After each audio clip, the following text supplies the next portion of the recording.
घर की बहू शीना को इस बात का बड़ा घमंड था कि जिस काम में वो हाथ डालती थी वो काम अच्छा हो ही जाता है। शीना की हर बात में हाथ का इस्तेमाल जरूर होता था।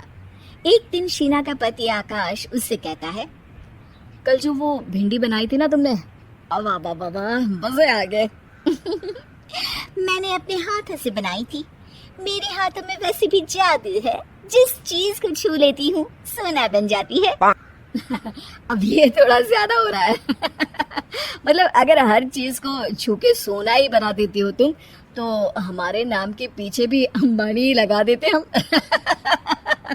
चुप रहो, मुंह पे हाथ रख लो, कुछ भी बोलते रहते हो। शीना की सास बगिया से पूजा के लिए फूल चुन रही थी। सुंदर, अति सुंदर, कितने प्यारे गुलाब के फूल हैं। भगवान जी खुश हो जाएंगे। मैंने अपने हाथों से जो पौधा लगाया था, मेरे हाथों की कोई भी चीज बेकार नहीं जाती। हाँ बेटा, सही कह रही है। इसीलिए तो तुम्हारे पिताजी से मैंने अपने बेटे के लिए तुम्हारा हाथ मांगा था। और उन्होंने हाथों हाथ में मेरा हाथ आपकी बेटी के हाथ में दे भी दिया था। हाँ बेटा, वो तो है, पर मुझे ये बता, तू ये हर बात में हाथ क्यों बीच में लेकर आती है? माँ जी, पंडित जी ने हाथ मेरा देखकर नैनीताल में कहा था कि मेरे हाथ जगन्नाथ है, मेरे हाथों से कभी कोई काम नहीं बिगड़ेगा। तो मेरे हाथों की तारीफ तो मुझे करनी पड़ेगी ना। हाँ हाँ, ठीक ही कह रही हो वैसे। तो मिलाओ हाथ इसी बात पर। शीना को न सिर्फ इस बात पे गर्व था कि उसके हाथ से सब अच्छा होता है, बल्कि घर के सारे काम भी वो पहले अपने हाथ से करती, फिर कोई दूसरा उन कामों को कर पाता। एक दिन शीना कपड़े धो रही थी। अरे घर में वॉशिंग मशीन है तो सही, खुद क्यों थक रही हो? कपड़े पहले मेरे हाथ से धुलेंगे, फिर वॉशिंग मशीन से। पहले हाथ की सफाई, फिर मशीन की धुलाई। अगर आज डाकू गब्बर सिंह होता ना, तो वो ये हाथ मुझे दे दे ठाकुर, तुमसे जरूर कहता, और मैं तो दिलवा भी देता तुम्हारे हाथ। हर एक काम में हाथ बटाओ, ज्यादा जुबान न चलाओ, वरना दूंगी एक उल्टे हाथ से। क्या दोगी? कपड़े दूंगी, लो निचोड़ो। ऐसे ही एक दिन, अरे बहू, ये सोफे पर चढ़कर हाथ से पंखा क्यों घुमा रही हो? माँ जी, क्योंकि मेरे हाथ से घूमेगा तो ज्यादा अच्छे से हवा देगा। अरे बेटा, फिर तो तुम गाड़ी का पहिया भी हाथ से घुमा के मायके जाया करो। एक बार आकाश ने घर पर कार लाने की बात छेड़ी। माँ, सोच रहा हूँ कि एक कार लेकर आता हूँ। ले ले बेटा, क्यों नहीं? अरे पैसे हो तो हवाई जहाज भी ले लेना। हाँ, पैसा तो हाथ का मेल है, ले लेते हैं। इस हाथ पैसे देंगी, उस हाथ कार ले लेंगी। मुझे तो लगता है कि बहू कार भी अपने हाथों से धक्का लगाकर घर लाएगी।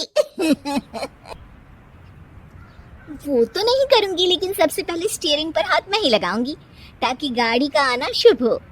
अरे घर ले आने तो दो, फिर हाथ लगा लेना। लेकिन शीना नहीं मानती। अगले दिन ही सब कार लेने जाते हैं। शीना सेल्समैन से कहती है, भैया ये कार बहुत पसंद है, पैक कर दो। अरे ओ भगवान, 2 मीटर कपड़ा नहीं है जो पैक करवा ले, जरा चला कर तो देखने दो। यस सर, बिल्कुल, टेस्ट ड्राइव कीजिए ना। अरे नहीं नहीं, सबसे पहले मैं हाथ लगाऊंगी गाड़ी को, मेरे हाथ अच्छे हैं। अरे यार, हाथ तो मैं भी धोता ही हूँ, और आजकल तो सैनिटाइजर से भी धोता हूँ। मेरे काम में हाथ ना अड़ाओ। अरे टांग ना अड़ा होता है भाग्यवान, हाथ नहीं। शीना ड्राइविंग सीट पर बैठ जाती है और आकाश उसे गाड़ी की फंक्शन समझाता है। देखो शीना, ध्यान रखना, ये है स्टीयरिंग, इससे राइट लेफ्ट जाएंगे। ये है एक्सेलरेटर, इससे स्पीड कंट्रोल कर सकते हैं, और उसी के पास में है ब्रेक, जो तुम्हारी जुबान में शायद मिसिंग है। ठीक है, ज्यादा भी सिखाने की जरूरत नहीं है। मेरी माँ तो कहती है कि मैं अगर अपनी शुभ हाथ लगा दूं तो जग घूम जाए। तो ये स्टीयरिंग क्या चीज है? शीना गाड़ी स्टार्ट कर देती है और स्टीयरिंग को घुमाते हुए एक्सेलरेटर पर धीरे से पैर रखती है, और शोरूम के बाहर के एरिया में ही गाड़ी घूमने लगती है, जहाँ दूसरी गाड़ियाँ भी रखी हैं। देखा मेरे हाथों का कमाल। अब ब्रेक दबा दो, आगे गाड़ी है। शीना आगे गाड़ी देखकर घबरा जाती है और पाँव गलती से एक्सीलरेटर पर पड़ जाता है। कार आगे खड़ी एक बड़ी गाड़ी में घुस जाती है। दोनों कार से उतरते हैं।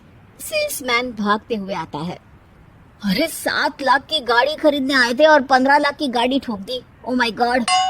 आकाश की माँ, आकाश और शीना घबरा जाते हैं। इतना सारा पैसा कहाँ से आएगा? तभी वहाँ मैनेजर भी आ जाता है। पूरा माजरा समझता है। अरे टेंशन मत लीजिए, गाड़ियों का इंश्योरेंस था। आप जो कार लेने आए थे वही खरीद लीजिए। पर मैडम, जब तक आप सीख ना ले तब तक गाड़ी मत चलाइएगा। अभी तो आपने गाड़ी बस ठोकी है, जिसका बीमा भी था, लेकिन सड़क पे चलते हर इंसान का बीमा नहीं होता। अरे मेरे हाथों से छुप भी गया ना तो उसकी जिंदगी बन जाएगी, और अगर चला भी गया तो स्वर्ग ही पाएगा। मैनेजर साहब, मेरे हाथ में कोई दिक्कत नहीं है, वो तो बस पाँव गलत जगह पर चला गया था। शीना की बात सुनकर आकाश अपना सर पीटता है और उसकी सास अपने हाथ से खुद का मुंह छिपा लेती है और मैनेजर हाथ जोड़कर माफी मांग लेता है।